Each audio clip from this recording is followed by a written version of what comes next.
guy's been standing there watching me. Don't you know it's not polite to sneak up on a guy when he's working? You might scare the bejesus out of him. Hey guys, I hope everybody's doing fine. I know it's been a little bit since I posted a video. I haven't been idle. I'm going to post a picture right here and you can see what I've been working on.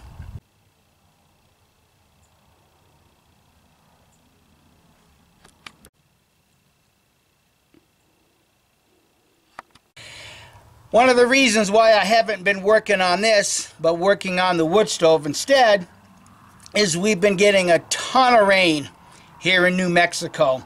So I kind of put this project aside. I went on YouTube, started looking at some original 58 Remingtons or new model Armies, pardon me, and I got to noticing that some of them had a very, I guess you would call a very shallow trigger placement. Some of the triggers were placed back here.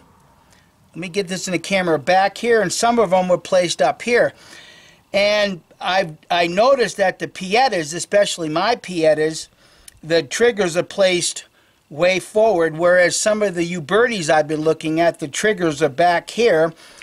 And that held true with some of the originals that I went online and looked at also.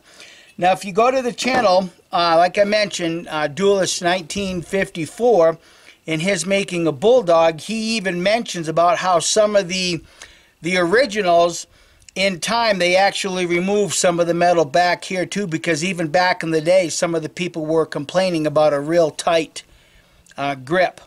So anyhow, what he suggested is taking an 1860 Army, if I remember correctly, making a template, placing that template on here, and then carving out that curvature here. I elected not to do that. What I did is I measured the full depth, which was 1/4 of an inch. And I started by taking off 1/16 of an inch first. It's always easier to take metal off than it is to put it back on. Once I did that, I got the revolver reassembled and the grip section was still very uncomfortable. So now I'm to the point where I'm going to take off that other 1/16 of an inch. Then I'll get the grips back on, because I'm not going to remove any more than that. But what I did, instead of using the grip frame of a Colt Army, I actually just followed the curve and I made a series of marks at 1/16 of an inch from which would be this side coming into the grip. And you can kind of see I still have a little bit more to take off. But something else that I did too, in the back of this revolver in particular, this little tail stuck out more than it even does on my Sheriff's model. So I actually took a lot of that down also. So that's something that you might want to look at about, you know, when you want to make this grip section a lot more comfortable to shoot. So I'm going to go ahead and shut the camera off. I'm going to continue with the work that I'm doing.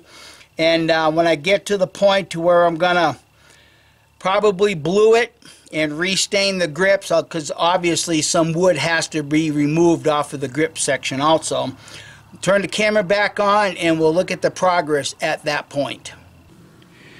Okay, I've come to the point where I'm going to use some black walnut stain on the grips. That's what I prefer to use. I like the dark, rich look of the walnut. So that's what I'm going to do.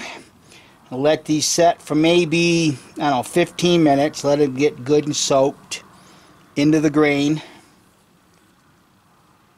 And then I'm going to let them dry for half a day. Having done grips before like this, some of the stain will just bleed out throughout the course of the day. Once that's done, then what I use for top finish is just boiled linseed oil and beeswax.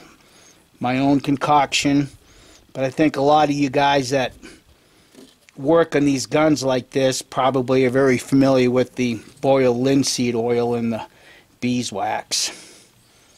Okay, I'm going to let those dry, or at least I shouldn't say dry, but let the stain soak in 15-20 minutes. And while I have a good sunny morning right now, I'm going to take and double check the revolver where I'm going to be bluing and see if there's any scratches. Let me get this in the camera here. Yeah, see if there's any scratches that I want to remove while I have very good sunlight.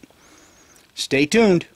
Having thoroughly prepped the metal, having thoroughly cleaned it, used acetone, get all the oils or anything that might be on it. So now I'm gonna blue it. Super blue.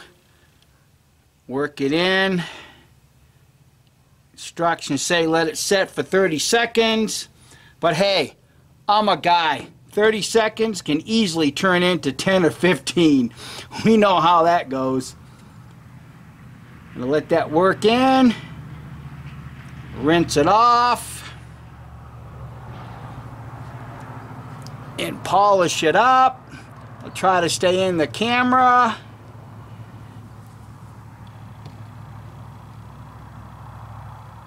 Alright, there's the first coat. 30 seconds it says. Long enough. Rinse it off. I have a can of cold water, so I'm rinsing it off. Now I got to dry it off and repeat this process 4 or 5 times to obtain the darkness that I wish to obtain. So, I'm going to turn it off, temporarily say goodbye while I work on this. So the next time you see this revolver, it'll be all put together and I'll be out at my shooting range. Thanks for watching, and I hope that this tutorial will give you friends, some food for thought, what you can do to make this grip section on the 1858 Remington a much more comfortable grip. Have a great day, guys. Bye.